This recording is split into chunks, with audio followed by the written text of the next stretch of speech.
How to install the PTO on an LT1042.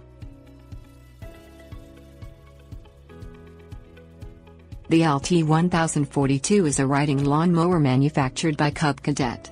The power takeoff PTO clutch engages the cutting deck and blades on the mower when activated. A PTO clutch is attached to the bottom of the crankshaft. If the PTO is engaged but the blades do not turn, it means the clutch is out and needs to be replaced. It will take around 2 hours to replace the Cub Cadet PTO clutch.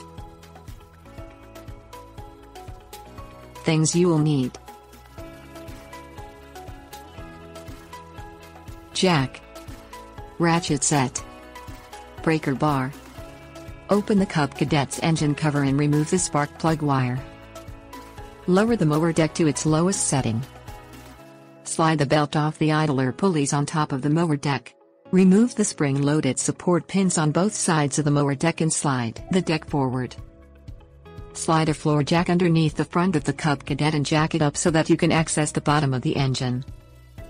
Remove the bolt holding the PTO clutch in place, using a ratchet set with a breaker bar for added leverage. Unplug the plastic wiring harness attached to the old PTO clutch and lower the old clutch away from the mower. Hold the new one in place and insert the mounting bolt. Tighten the mounting bolt with the ratchet set and breaker bar. Plug the new PTO clutch into the plastic wiring harness. Lower the Cub Cadet down from the jack. Pull the mower deck back into place and then slide the support pins back into place. Replace the mower deck belt in the spark plug boot. Start the Cub Cadet and test out the new PTO clutch.